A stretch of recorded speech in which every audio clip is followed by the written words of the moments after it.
and welcome to Study English IELTS preparation. I'm Margot Politis. Today on Study English we're going to look at some of the features of formal written English.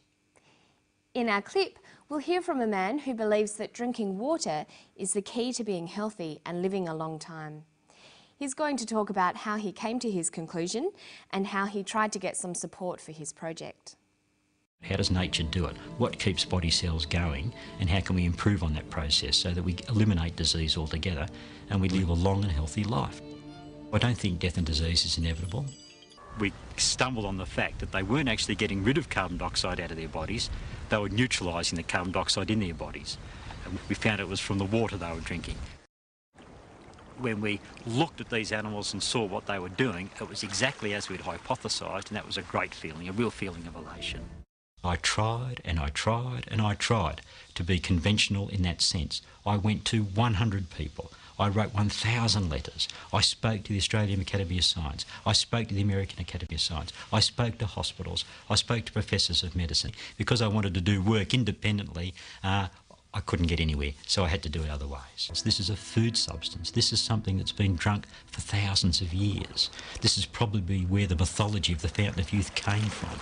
There would have been natural springs somewhere bubbling out magnesium bicarbonate at an alkaline pH value, and people that drank these springs lived longer. But I want everybody to have the opportunity to live a long and healthy life, and that's been my life's work, and we're getting somewhere. We're getting somewhere. One of the most important areas for students to master is the difference between informal spoken English and formal written English, including academic language. There are many differences between formal and informal English. Firstly, in written language, all words must be spelt correctly. There should be no words in written English that you can't find in a dictionary. Another important difference is that contractions are not used in formal written English. We only use contractions in written English if we're trying to represent the way that people speak. The clip we've heard today is, of course, spoken English. Listen to part of it again and see if you can identify the features of informal English. But I want everybody to have the opportunity to live a long and healthy life, and that's been my life's work, and we're getting somewhere. We're getting somewhere.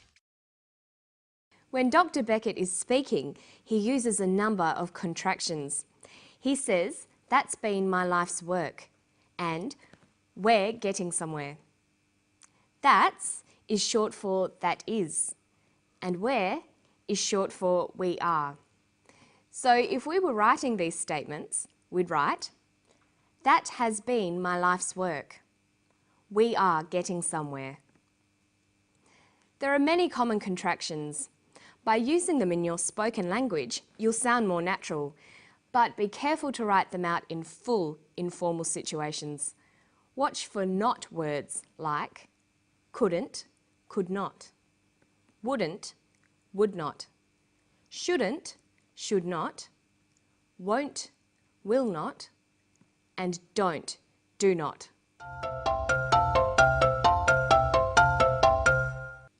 Another common feature of informal English is the use of phrasal verbs, or two-word verbs. Phrasal verbs consist of a verb and a preposition. They are commonly used in spoken English, and their meanings are idiomatic, giving the verb a special new meaning. Listen for some phrasal verbs in this clip.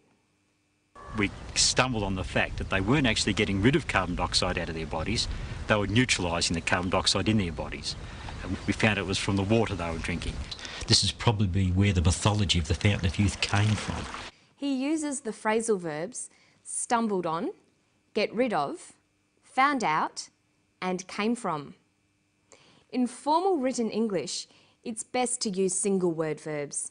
So instead of saying they weren't getting rid of carbon dioxide, we would write they weren't eliminating carbon dioxide. And then we'd get rid of the contraction. So it would read, they were not eliminating carbon dioxide. Instead of saying we found out it was from the water, we would write we discovered it was from the water.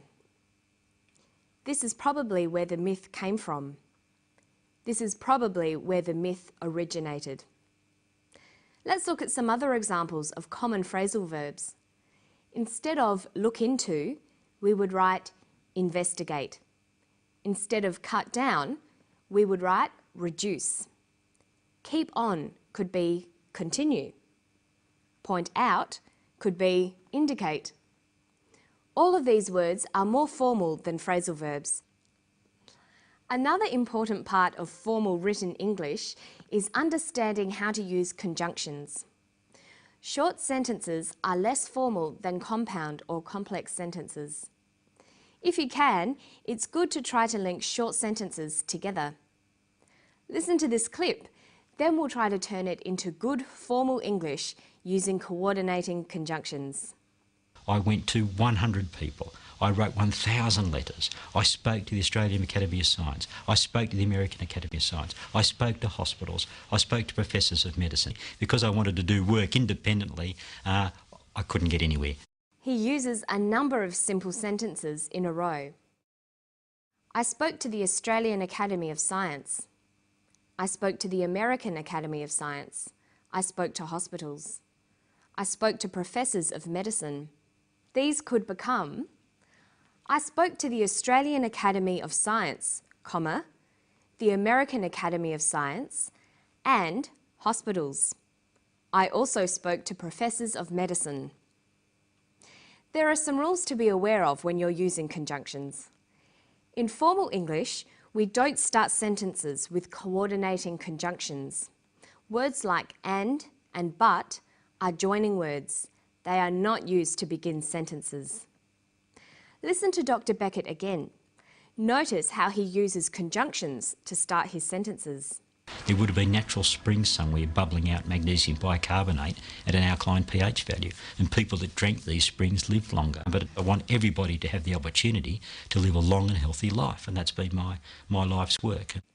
He uses the word and to begin a sentence. If we were writing a formal report or essay, we would have to find other words to replace and. We could begin the sentence with furthermore, in addition, or moreover. We could replace the word but with the word however. You should make lists of these alternative words so you use a variety of them in your written language. It's important to avoid repetition in your formal written English. Of course, repetition can be used to add emphasis in spoken English. You might hear people say things like, I really, really like that.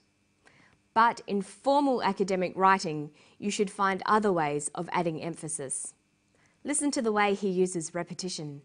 I tried and I tried and I tried to be conventional in that sense. I went to 100 people. I wrote 1,000 letters. I spoke to the Australian Academy of Science. I spoke to the American Academy of Science. I spoke to hospitals. I spoke to professors of medicine. Because I wanted to do work independently, I couldn't get anywhere. I tried and I tried and I tried. To make this sentence more formal, you could either just drop the repeated verb or use an adverb like repeatedly. We could just write, I tried, or I tried repeatedly. Another way you can make your language more formal is to use the prefix re to indicate a repeated action. This doesn't apply to all verbs. Look at this sentence.